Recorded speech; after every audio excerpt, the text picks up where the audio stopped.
이제 댈러스 카우보이스와 시애틀 시옥스의 경기에 대해서 살펴보도록 하겠습니다. 이 경기 38대 31 시옥스가 승리를 가져갔었는데요.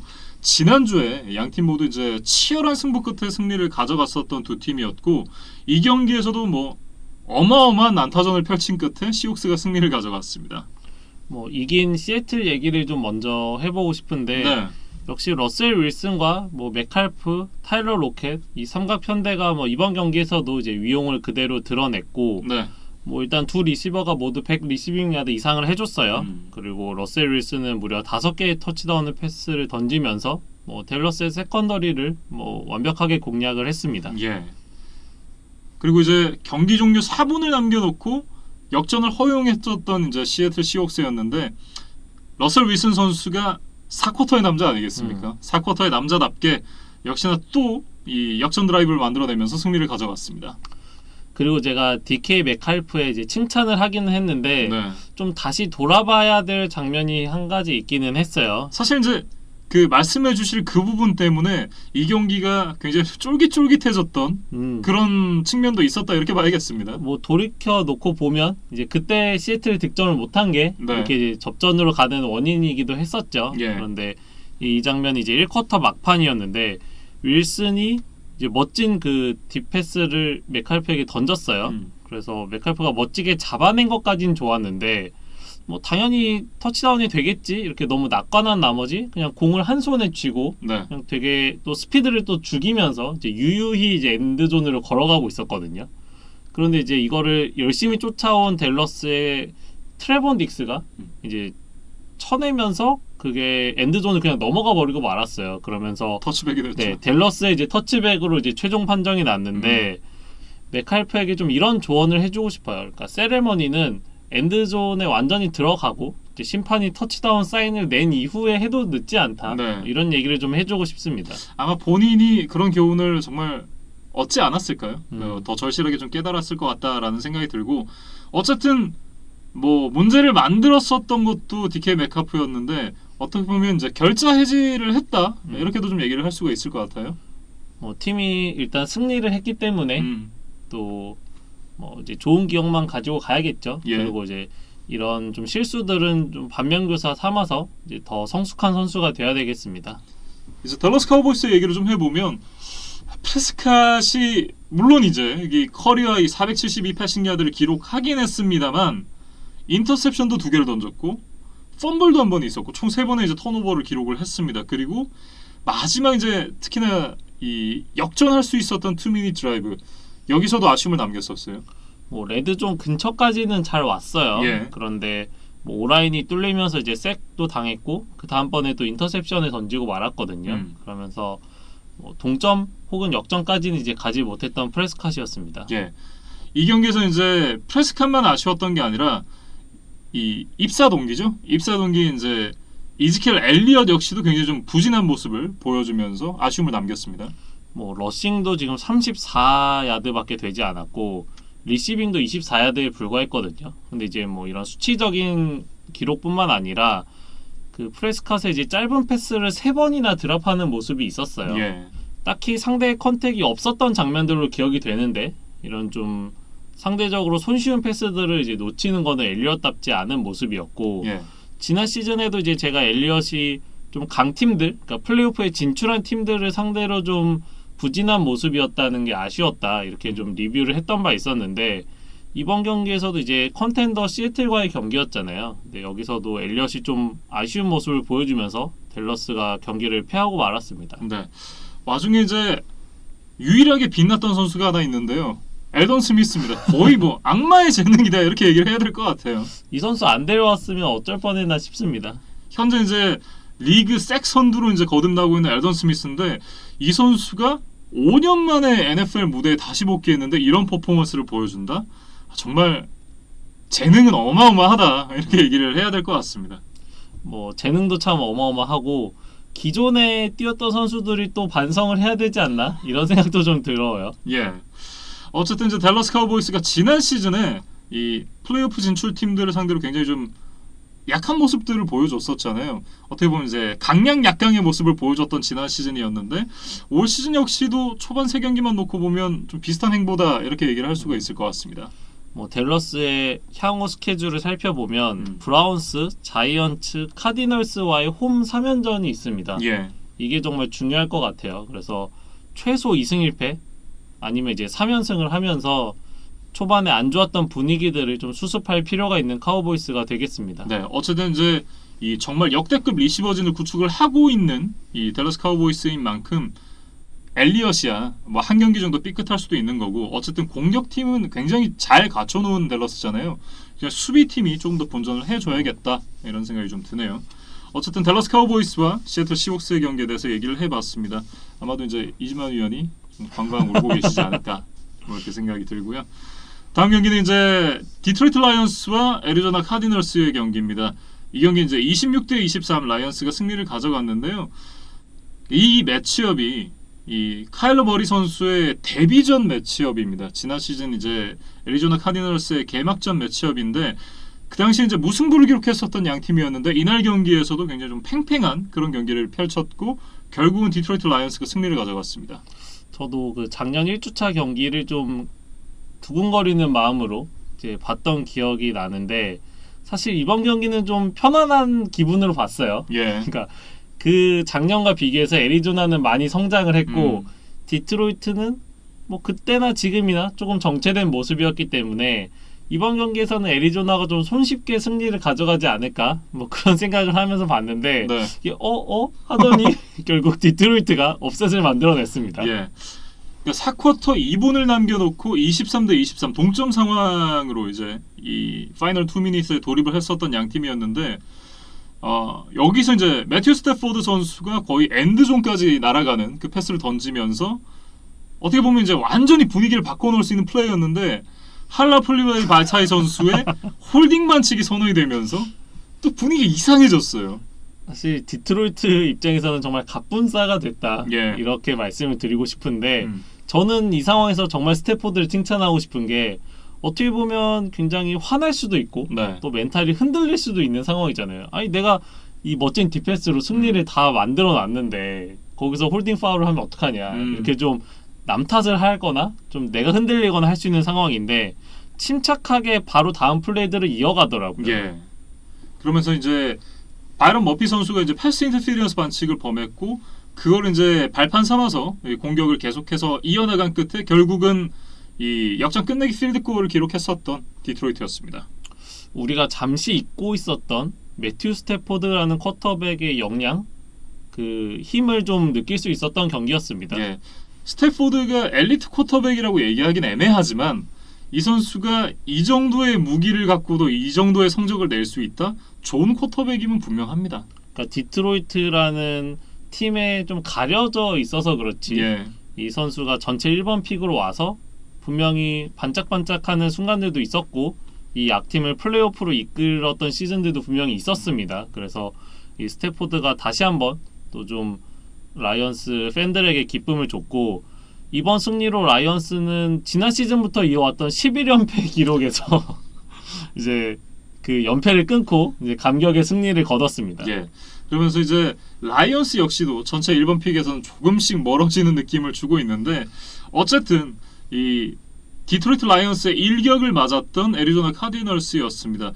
이 경기 원인은 좀 어디에 있다고 봐야 될까요? 일단 카일러 머리 선수의 인터셉션이지 않을까 싶어요. 이날 3개의 인터셉션을 던지면서 고전을 했는데 그 듀론 하몬, 제이미 콜린스 같은 이제 패트리어츠 DNA를 가진 선수들이 하나씩 새롭게 합류를 했죠. 해줬고 이번 드래프트 1라운드에서 뽑았던 제프 호크다가 또 하나를 해줬습니다. 예, 그러면서 이제 3개 인터셉션을 던지고 말았던 카일러 머리 선수였고요. 저는 조금 아쉬웠던 부분이 스크램블링 능력이 뛰어난 카일러 머리 선수인데 이날 경기에서는 많이 뛰지 않았어요. 그러니까 5번의 시도 29야드에 그쳤거든요. 이게 뭐 제가 전술을 또 아직 잘은 모르기 때문에 뭐 라이언스가 카일러 머리의 뭐 스크램블링을 막기 위한 수비를 잘 펼쳤을 수도 있는데 그럼에도 불구하고 이제 러싱 시도가 너무 적었다는 것은 분명히 아쉬웠고 예. 카일러 머리가 이날 전체적으로 부진한 경기 중에서도 그래도 빛나는 한 장면이 있었다면 그 전반 막판에 이제 제프 호쿠다와 오픈필드에서 1대1 상대 상황이 있었거든요. 네. 근데 거기서 거의 그 2대 스파게티 댄스를 추면서 이 오쿠다의 밸런스를 완전히 무너뜨렸어요. 네. 이제 그러면서 러싱 터치다운을 만들어냈던 카일러 머리였습니다. 그래서 이 한 장면만큼은 좀 칭찬을 해주고 싶습니다. 네. 그리고 아마 이제 라이언스의 승리에는 이 케니 걸라데이 선수의 복귀가 좀 큰 영향이 있지 않았나 싶은 생각도 드는데요. 뭐 이번 경기가 이제 시즌 첫 출전이었어요. 그래서 100% 컨디션은 아닌 것처럼 보였지만 그래도 뭐 워낙 피지컬이 좋은 선수다 보니까 뭐 레드존에서 또 위압감 있는 모습을 보여주면서 한 개의 터치다운을 만들어냈습니다. 그래서 이 골라데이 복귀만으로도 뭐 라이언스 팬들은 좀 기쁘실 것 같고 예. 뭐 일단 맷 패트리샤 감독이 생명 연장에 어느 정도 성공한 것이 아닐까. 저희가 바이위크가 라이언스가 있기 때문에 이때까지 만약에 전패를 한다면 뭐 잘리지 않을까 뭐 이런 얘기를 했었는데 일단 1승을 거뒀습니다. 그래서 뭐 라이언스 구단이 패트리샤 감독을 어떻게 평가할지는 조금 더 두고 봐야 될 것 같아요. 근데 이 1승이 그냥 1승으로 그친다면 아마 대세에 큰 영향은 없지 않을까 싶고요. 이 분위기를 이어나가서 좀 팀 분위기를 바꾸고 계속해서 좀 연승을 이어나가야만 진정한 생명 연장의 꿈이 펼쳐지지 않을까 그런 생각이 좀 들기는 합니다. 어쨌든 이제 시즌 초반 스케줄이 굉장히 좋았던 애리조나 카디널스였기 때문에 좀 좋은 성적을 거두기를 기대를 해봤었는데 일단은 라이언스에게 일격을 맞고 말았어요. 저희가 뭐 5승 0패까지도 할 수 있는 거 아니냐 이렇게 좀 행복 회로를 돌렸었는데 저희가 좀 너무 설레발을 떨었을까요? 네.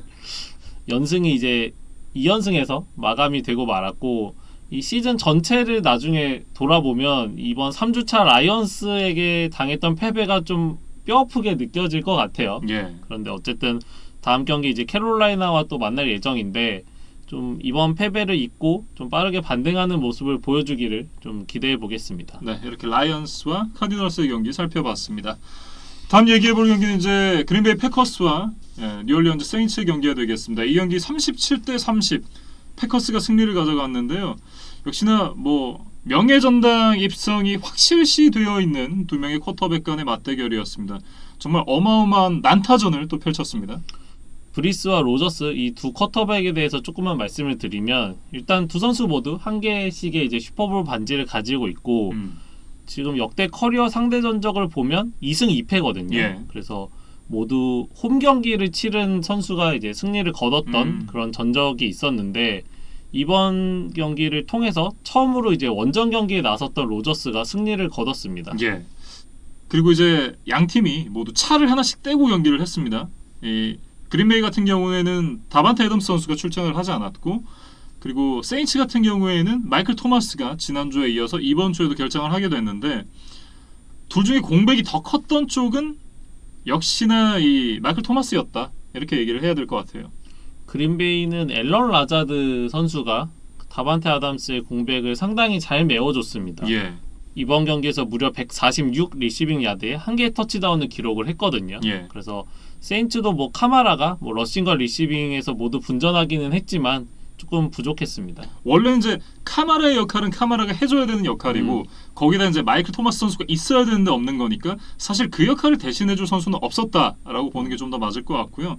드리브리스 선수의 어떤 퍼포먼스가 이 마이클 토마스가 있을 때와 없을 때의 차이가 굉장히 좀 나는 것이 아닌가라는 생각이 들 정도로 지난주 그리고 이번 주 경기력에 확실한 좀 이 차이가 있는 것 같습니다.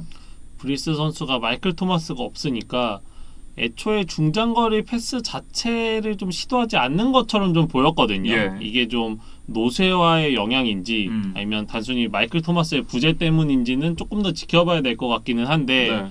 세인츠가 뭐 이렇다 할 약점이 없다는 게 가장 강점으로 꼽히는 팀이었잖아요. 그런데 그 중에서도 가장 핵심이라고 할 수 있는 이 쿼터백 브리스가 흔들린다면 세인츠의 뭐 우승 목표도 조금 흔들리지 않을까 좀 그런 우려가 됩니다. 예.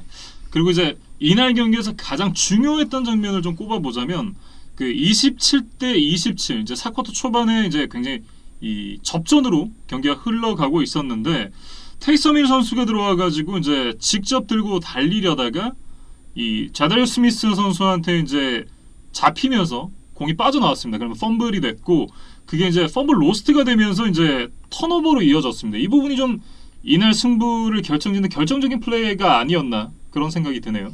그러니까 테이서밀이 항상 좀 깨알 같은 역할들을 해줬던 좀 선수였는데 이번 경기에서는 이 자데리우스 스미스에게 이제 잡히면서 좀 패배의 빌미가 되고 말았어요. 예. 그래서 그 이후에 이제 그린베이가 필드골, 그다음에 이제 세인츠의 펀트, 패커스의 다시 터치다운으로 연결되면서 점수차가 10점까지 벌어졌거든요. 이제 그러면서 좀 팽팽했던 이제 승부추가 좀 기울고 말았습니다. 네. 그러면서 이제 이 세인츠는 2연패에 빠지게 됐는데 그렇게 되면 이제 NFC 남부지구 참 우승을 어느 팀이 할진 모르겠지만 템파베이도 굉장히 좀 가능성이 있어졌다 이렇게 얘기를 해야 될 것 같은데요. 1주차에 뉴올리언스와 템파베이의 맞대결에서 뉴올리언스가 생각보다 이제 손쉽게 승리를 거두면서 그래도 남부지구의 우승은 세인츠가 하는 게 아닐까라고 이제 조심스럽게 예상을 해봤었는데 예. 이게 2주 만에 또 바로 입장이 바뀌고 말았습니다. 네. 뭐 템파베이가 조금 더 안정을 찾아가고 있고 세인츠가 지금 흔들리고 있는 그런 상황입니다. 어쨌든 마이클 토마스 선수가 조금 빨리 돌아와야 되는 그런 세인츠다라고 정리를 하면서 얘기 마무리 지어보겠습니다. 이제 칩스와 레이븐스의 경기로 이어가도록 하죠. 이제 이번 주에 펼쳐졌던 마지막 경기였는데요. 이 경기에서 이제 34대 20 칩스가 승리를 가져갔습니다.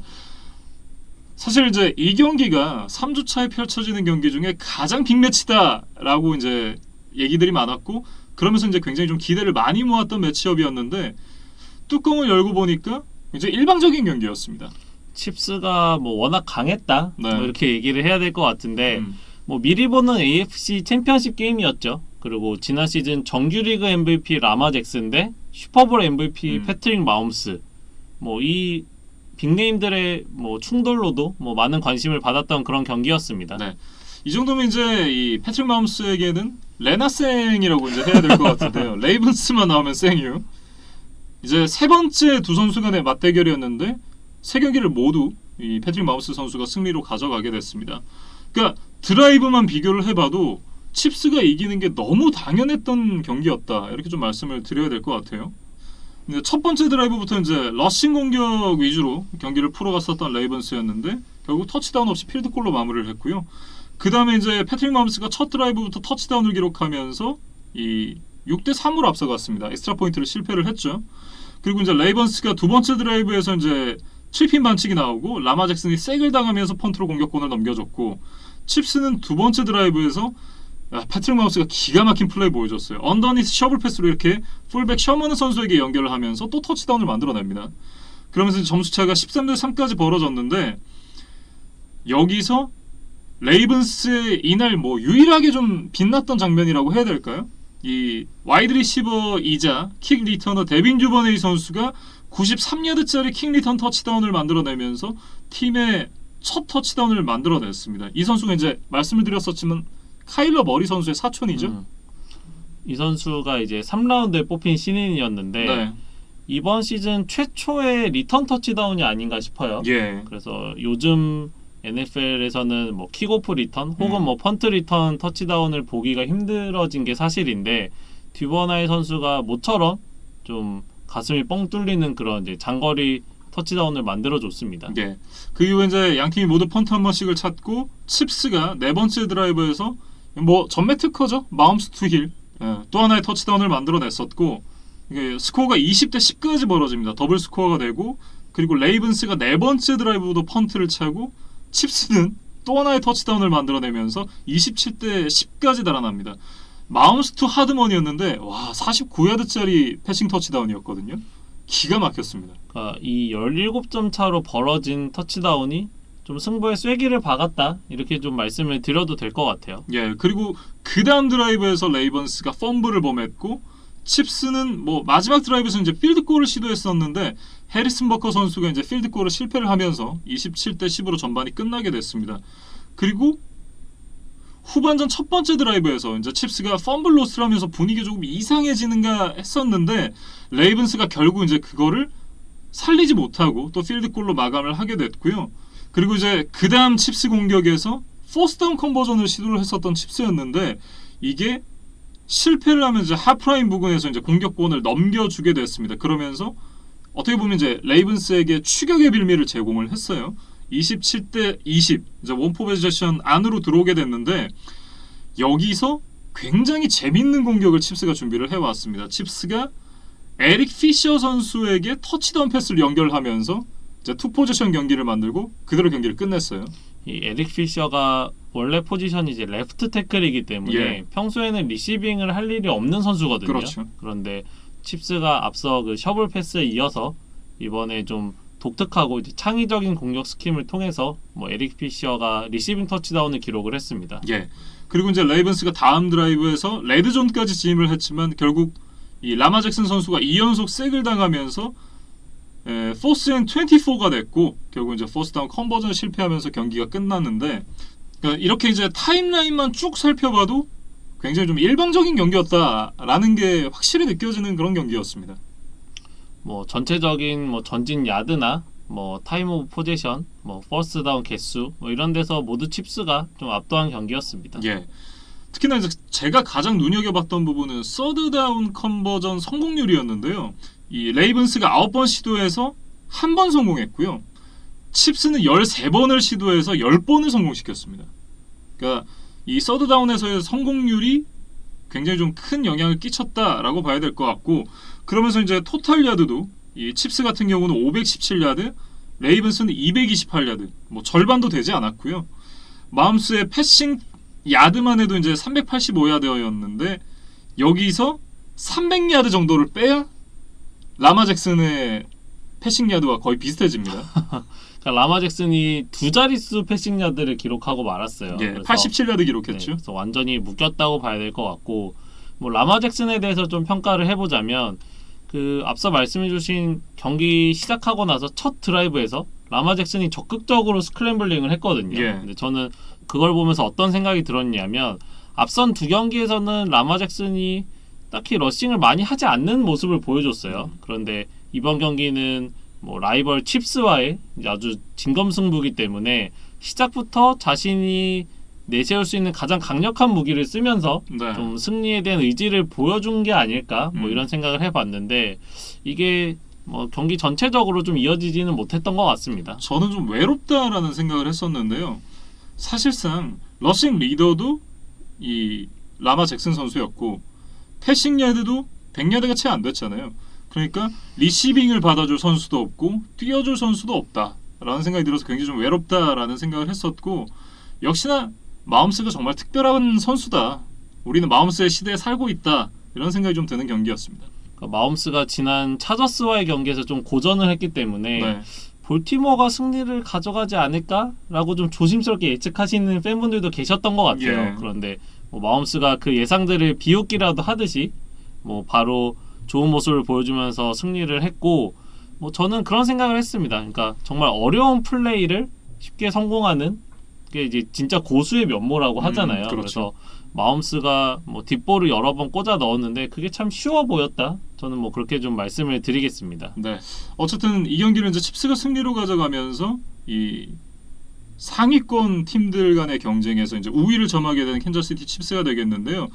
플레이오프 진출 팀이 많아지면서 이제 플레이오프 대진표가 좀 바뀌었잖아요. 1번 시드를 차지하는 것이 굉장히 좀 중요해졌는데 이 경기를 승리로 가져가면서 칩스가 1번 시드를 가져갈 확률이 조금 더 높아졌다. 이렇게 좀 볼 수 있을 것 같습니다. 그러니까 1번 시드만 지금 바이위크를 가지게 되는 그런 이제 규정으로 바뀌었기 예. 때문에 1번 시드를 차지하는 게 더 중요해졌거든요. 그런데 칩스가 1승을 가져가고 볼티모어에게 1패를 안기고 그 다음에 이제 두 팀이 동률이 됐을 때도 이제 승자승 원칙에서 칩스가 우선권을 갖게 됐기 때문에 네. 칩스가 여러 가지 면에서 좀 유리해졌다 이렇게 좀 말씀을 드리겠습니다. 네, 이렇게 칩스와 라이븐스의 경기까지 살펴봤습니다. 이렇게 이번 주에 펼쳐졌던 16경기를 모두 살펴봤는데요. 사실 가장 우려가 되는 부분은 이 타이탄스에서 확진자가 나왔기 때문에 다음 주에 이제 경기가 정상적으로 펼쳐질 수 있을까 하는 점인데, 아무쪼록 확산이 좀 되지 않고 이 걸렸던 선수들 그리고 이제 스태프들도 빨리 좀 나아서 정상적으로 시즌이 계속해서 흘러갈 수 있었으면 하는 바람입니다. 그리고 뭐 저희 채널을 시청해 주시는 이제 팬분들도 뭐 추석 연휴인데 뭐 또 가족들과 또 행복한 시간 보내시고 그 와중에 또 코로나가 아직은 이제 끝나지 않았기 때문에 뭐 코로나도 좀 조심하시면서 그렇게 좀 즐거운 명절 보내셨으면 좋겠습니다. 네. 즐거운 한가위 보내시고요. 저희는 4주차 경기들로 다시 돌아오도록 하겠습니다.